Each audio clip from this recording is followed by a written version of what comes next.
اب دیکھ رہے ہیں کرگل نامہ لداخ کی اپنی آواز۔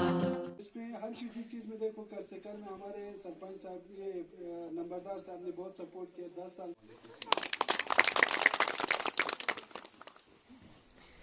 شکریہ افتخار صاحب۔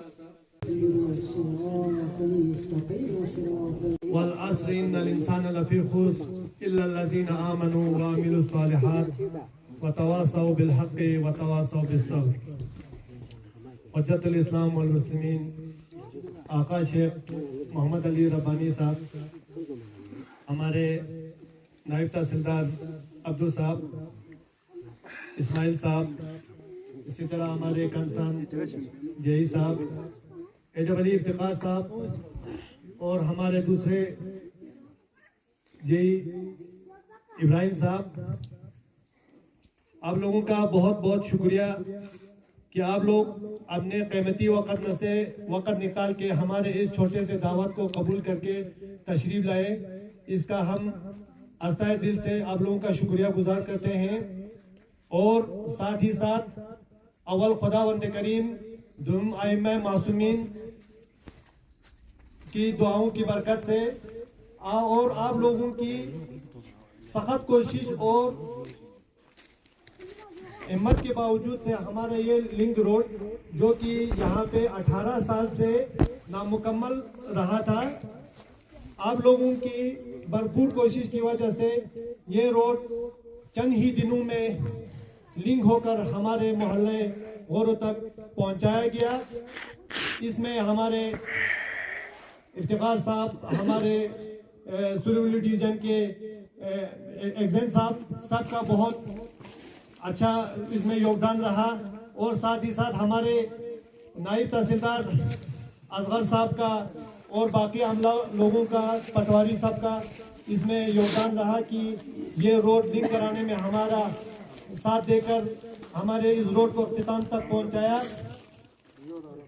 اور ساتھ ہی ساتھ ہمیں اور ایک خوشی کا موقع یہ بھی ہے کہ ہمارے یہاں پہ ایک چوک جس کا کوئی آج تک نام نہیں تھا، ہمارے نائب تحصیلدار صاحب نے، اصغر صاحب نے، اس چوک کا نام خمینی چوک کے نام سے رکھا گیا، اور اس کا بورڈ بھی آج لگا ہوا ہے۔ باقی امید ہے کہ آئندہ بھی اس روڈ کو مکمل طور پر بنانے کے لیے، میکڈمائز تک پہنچانے کے لیے آپ لوگوں کا بھرپور کوشش رہے گا انشاءاللہ۔ اس کے لیے آپ لوگوں کا تہہ دل سے شکریہ ادا کرتا ہوں، اور سبھی افسروں کا ایک بار پھر سے ہم تہہ دل سے شکریہ۔ میں سب سے پہلے آپ لوگوں کا مشکور و ممنون ہوں۔ باقی رہا اس روڈ کی ڈسپیوٹ کا، ڈسپیوٹ 17 سال سے یہ ڈسپیوٹ رہا۔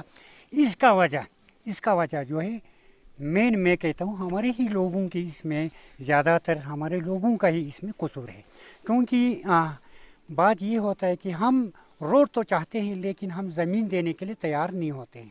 اس میں تو پہلا ہمارا ہی لوگوں کا اس میں تھوڑا اس میں لوگوں کی قصور ہے۔ اس کے بعد اس میں زیادہ تر خاص کچھ سالوں سے اس میں خاص انٹرسٹ بھی نہیں دیا۔ اس کا مقصد یہ ہوا کہ لوگوں میں جب زمین دینے کے لیے لوگ تیار نہیں تھا تو گورنمنٹ بھی اس میں کچھ خاص اس میں توجہ دینے سے تھوڑا قاصر بھی رہا۔ لیکن یہاں کی مشکلات جو ہے آپ کو بخوبی علم ہے کہ آج سے 5-7 سال پہلے، 17 سال کی بات آپ رکھیے، آج سے 6-7 سال پہلے بھی یہاں پہ اتنا برف پڑتا تھا۔ اس ٹائم بالخصوص ہمارے ماں بہنوں کو بہت تکلیف ہوتی تھی، جو بھی جس کسی کو بھی اگر تکلیف ہوتا تھا یہاں پہ پیٹھ پہ اٹھا کے پیشنٹ کو یہاں سے تھزگام تک لینا پڑتا تھا، یہاں سے سانکو لینا پڑتا تھا۔ ایسی بڑی بڑی ہمارے یہاں پہ دقتیں تھیں۔ اس کے علاوہ راشن کے بارے میں اگر آپ بتائیے، ہمارے یہ محلے کے لوگ جو ہے راشن کے لیے ہمارے تھزگام جاتے ہیں۔ ابھی آپ کو دیکھ رہے ہیں کہ یہاں سے وہاں تک تقریباً 1.5 کلومیٹر 2.5 کلومیٹر کی دوری پر ہیں، تو سردیوں میں وہاں سے بوری کا چاول اٹھا کے آنا یا سامان لے کے آنا، باقی بلڈنگ کی جو کچھ